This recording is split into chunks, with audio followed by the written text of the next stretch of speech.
Desde cedo eu entendi que toda estrutura humana tem um prazo de validade. Governos, mercados, impérios, todos seguem o mesmo ciclo. Surgem, crescem, se tornam eficientes demais e então quebram. O que está acontecendo agora não é diferente, apenas maior. O sistema global chegou ao limite da própria engenharia. A dívida virou combustível. A energia virou escassez e a inteligência virou distração. As pessoas chamam isso de progresso, mas é apenas a entropia vestida de inovação. 2026 não é um presságio, é um ponto de convergência. Quando as engrenagens invisíveis que mantêm o mundo girando começarem a travar ao mesmo tempo, energia, dados, confiança, pela primeira vez, o colapso será simultâneo e digital.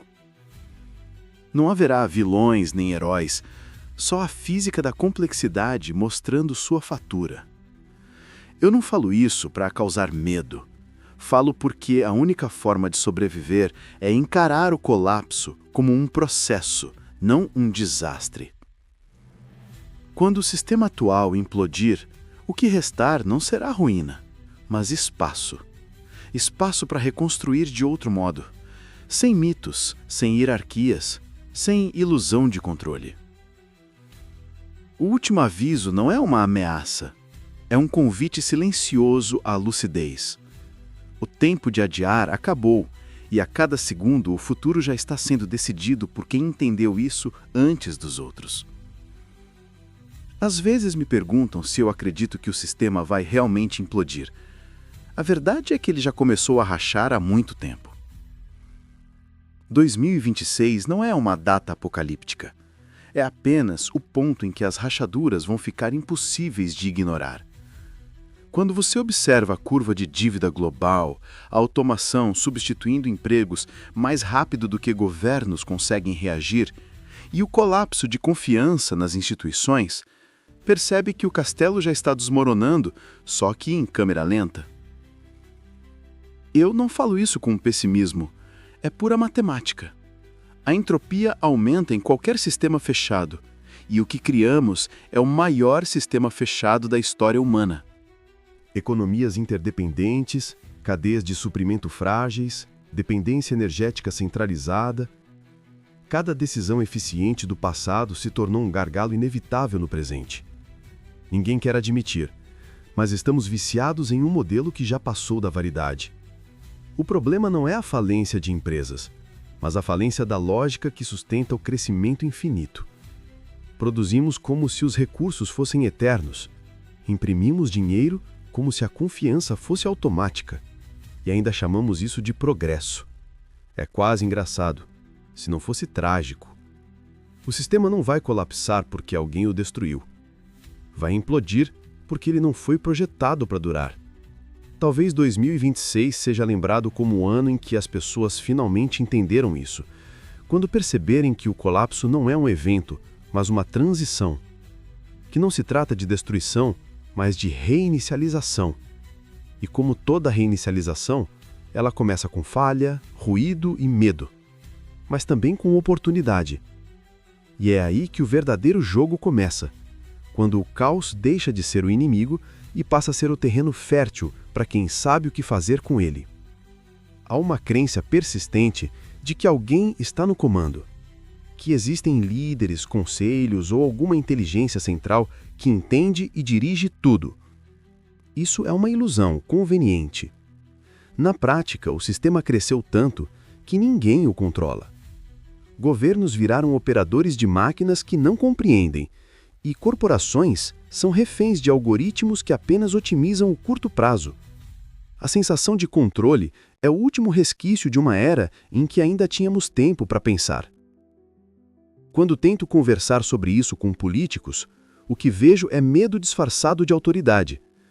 Eles acreditam que leis e regulação bastam para segurar o ritmo da tecnologia, mas é como tentar conter um tsunami com fita adesiva. O mesmo vale para executivos.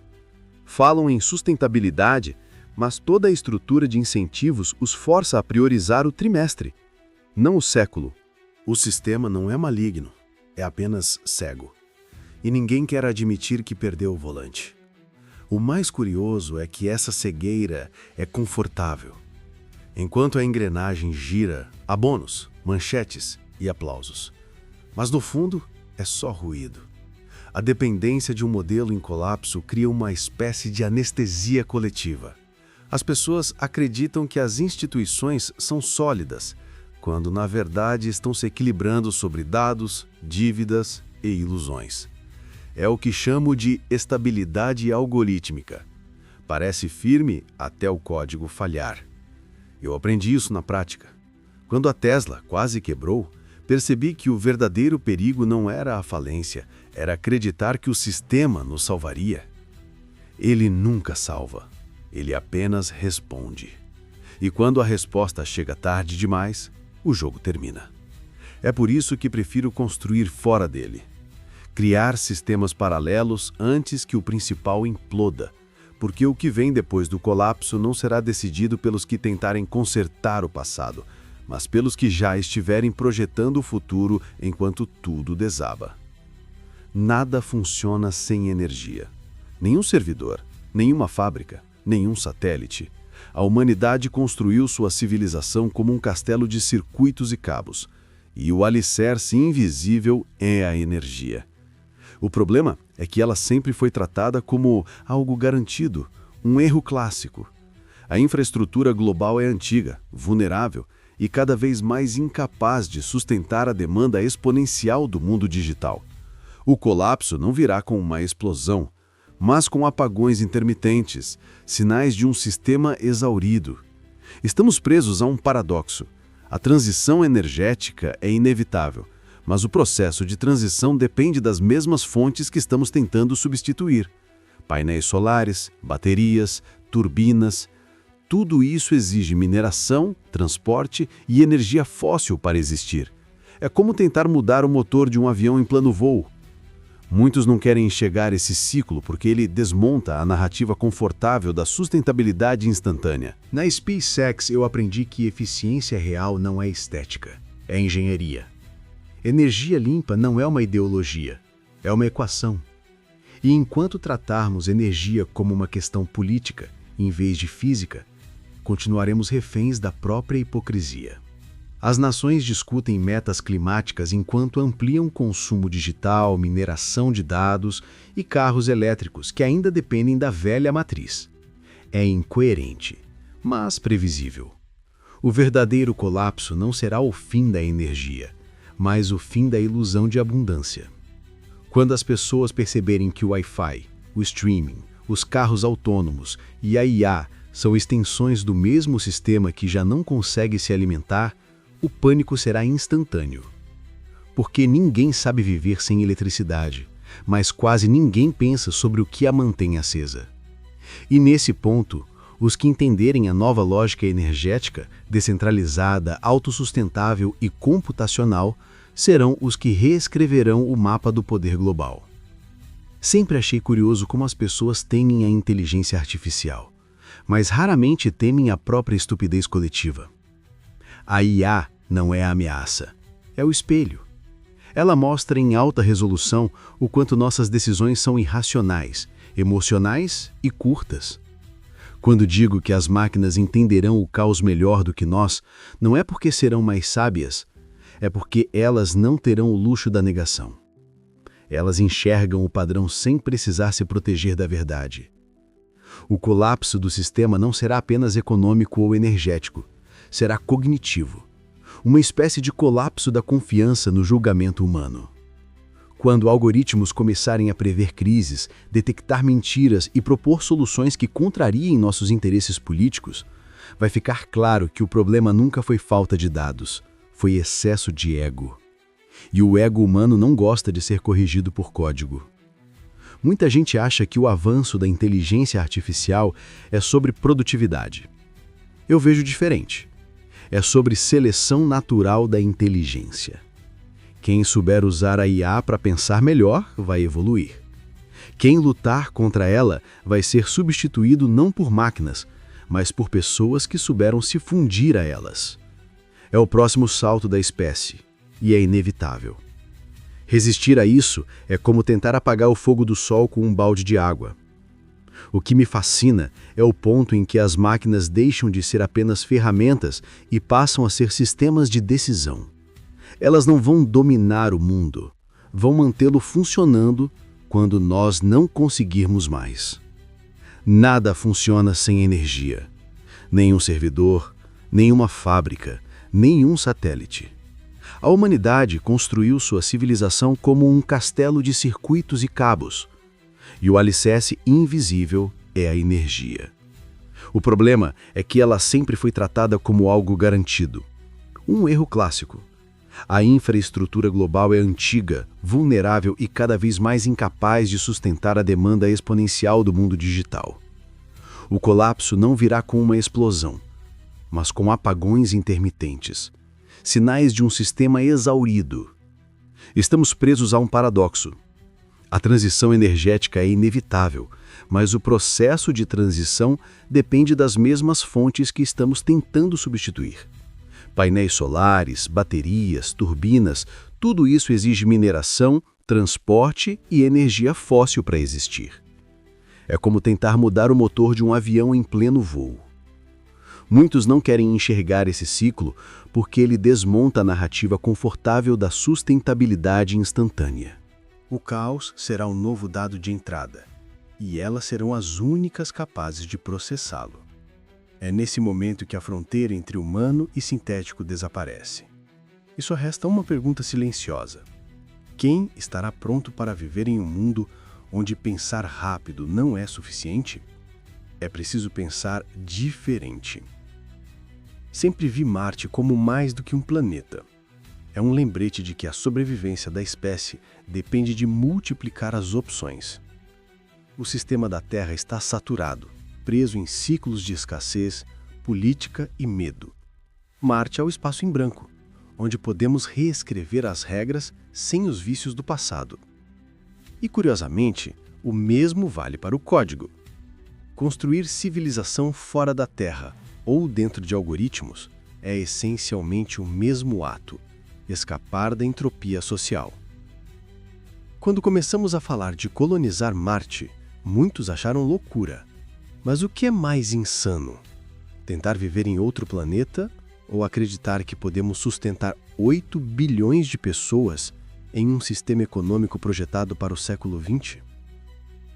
A diferença é que, em Marte, o erro é imediato. Na Terra, ele é adiado.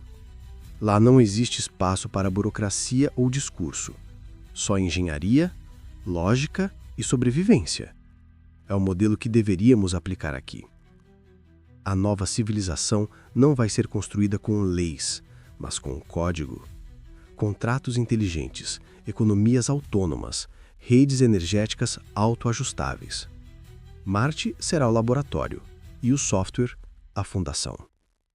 A humanidade deixará de depender de sistemas centralizados e passará a operar como um organismo digital distribuído. É a única forma de escapar do colapso, migrando da biologia para a lógica. Muitos ainda pensam que isso é ficção científica. Mas o que era ficção há 30 anos, hoje é infraestrutura. A internet, os carros elétricos, os foguetes reutilizáveis.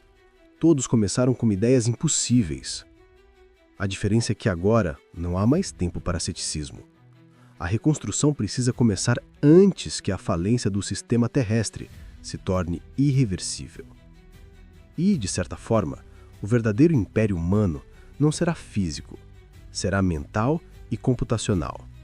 Não em fronteiras, mas em protocolos. Não em bandeiras, mas em sistemas que sobrevivem mesmo quando nós não estivermos mais aqui. Toda civilização tem um mito de salvação. Reis, deuses, profetas, bilionários, sempre alguém para consertar o que o coletivo destruiu. Mas o século XX está desmontando essa ilusão. A velocidade das crises supera qualquer figura central. O sistema é grande demais para ser salvo e complexo demais para ser controlado. O ponto sem retorno não é o colapso em si. É o momento em que as pessoas percebem que ninguém virá, nem governos, nem empresas, nem eu. Durante anos, vi o público projetar esperança em nomes, marcas e tecnologias, como se inovação fosse redenção. Não é. A inovação é só uma ferramenta. Quem não muda a mentalidade continua preso no mesmo loop, só que com gadgets mais caros. O verdadeiro salto não é técnico, é cultural. Aceitar que o futuro não será entregue, mas construído, fragmento por fragmento, por quem ainda tiver coragem de tentar. Quando o sistema implodir, o caos não será o inimigo, será o filtro. Ele separará quem entende que liberdade vem com responsabilidade de quem ainda espera instruções. As pessoas que aprenderem a pensar de forma independente, enérgica, econômica e cognitiva vão liderar o próximo ciclo. As outras continuarão pedindo planos de salvação a sistemas que já ruíram. A verdade é simples. Não há mais retorno porque não há mais tempo para ilusão. A cada nova crise, a cada apagão, a cada disfunção global, a humanidade será forçada a abandonar a fé no alguém vai resolver. É um processo doloroso, mas necessário. Nenhum organismo evolui sem estresse. E talvez seja isso que 2026 realmente representa. Não o fim do mundo, o fim da infância. O instante em que deixamos de acreditar em salvadores e finalmente aprendemos a salvar a nós mesmos. O que vem depois de 2026 não será o caos, será clareza. Quem tiver coragem de olhar para o colapso sem pânico, vai enxergar o que sempre esteve oculto. O sistema não falhou. Ele apenas cumpriu sua função até o limite. Agora cabe a nós criar outro. Como eu disse antes, o caos não é o inimigo, é o terreno fértil para quem sabe o que fazer com ele. Comente essa frase se ela ficou gravada na sua mente, porque ela define o próximo século.